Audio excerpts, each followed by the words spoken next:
It's my privilege to introduce tonight's first recipient of a Humphrey Public Leadership Award, which is so nice. When I stood at this podium last year to accept a leadership award of my own, I talked about the ways I work at staying young, including keeping involved at the universities, serving on the Humphrey School's Dean Advisory Council. I want to add something to that list.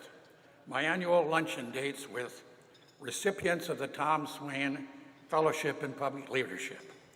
These are students and alumni who came to the Humphrey School midway through their careers to obtain a Master's of Public Affairs degree. We have lunch together where they update me on what's going on in their lives and careers. It's one of my favorite activities. I'm delighted to introduce one of those Swain Fellows as the recipient of our first Public Leadership Award. Daniel Rodriguez is a shining example of public leaders who make invaluable contributions to our community and the state of Minnesota. He is the executive director of the Merrick Community, one of the oldest nonprofit agencies in Ramsey County. Established more than a century ago, it serves families on the east side of St. Paul in transitioning from poverty to becoming self-sufficient and stable. In this role, Dan has provided strategic leadership to the organization for over 7 years, helping it thrive amidst challenging times for many community-based organizations.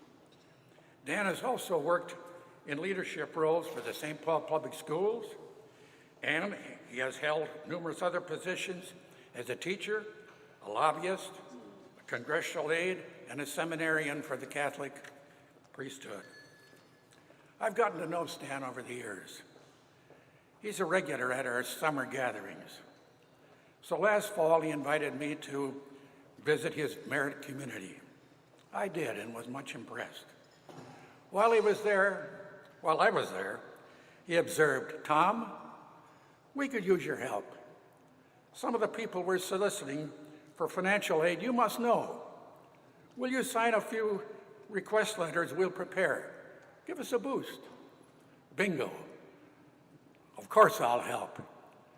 Now here's an imaginative nonprofit CEO who's a real go-getter. Let's congratulate Dan Rodriguez.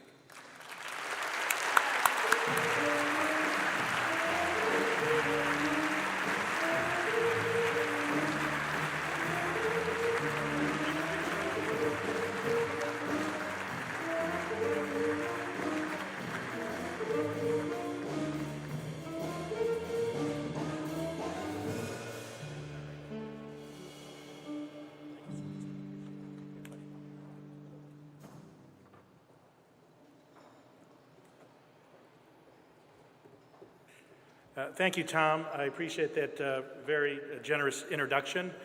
Isn't Tom Swain really something?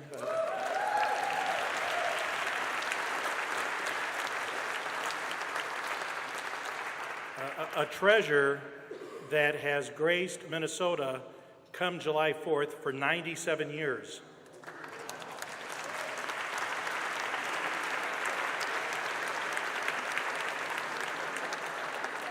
It gives a whole new meaning to what mid-career could mean, right? Thank you, Tom. I also just wanted to acknowledge someone who is not with us today, and that's Gary DeKramer. For those of you who might have had occasion to work with Gary, Gary was the director of the MPA program at the Humphrey for years. I know Estelle Brower, his wife, was going to try to be here. I don't think she made it, but in any case, I just wanted to acknowledge Gary, a very special person at the Humphrey.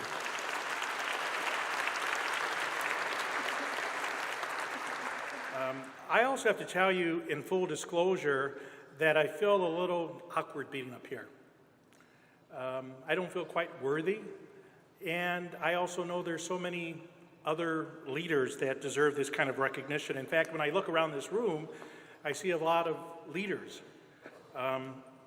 And that's a good thing, because if there was ever a time where we needed leadership in the state or the country, now is that time.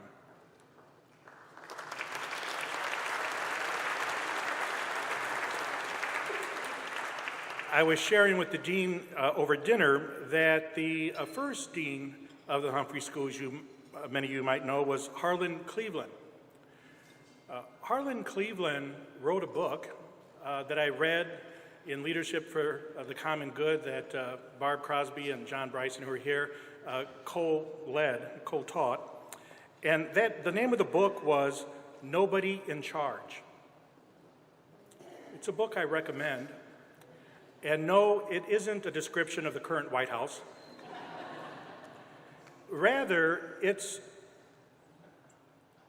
Harlan Cleveland's recognition that leadership has changed. It's changed globally. Harlan Cleveland was very involved in the Marshall Plan, and he'd seen in post-World War II that the role of America had changed, and that leadership in the modern world was changing accordingly because of technology, the changing demographics. That's true at the global level, it's true at the state level, it's also true at the individual level. That really,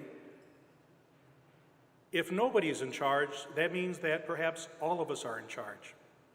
And all of us have a responsibility to one another in ways that perhaps didn't exist previously. I've seen this firsthand with my work on the east side of St. Paul. And the east side of St. Paul is a wonderful place, has wonderful people, but boy, it has its share of challenges. Disproportionately challenged with unemployment and poverty. Out of necessity, to be good stewards of the limited resources we have at Merrick, we have had to work with other community-based organizations, particularly to move the needle in the area of workforce development and employment. So Merrick has been the convener and leader of what we call the East Side Employment Exchange. It's comprised of 11 other East Side organizations. We did this not only because it was the right thing to do and that funders wanted us to do it, but because we recognized none of us alone could have the results if we try to do it alone.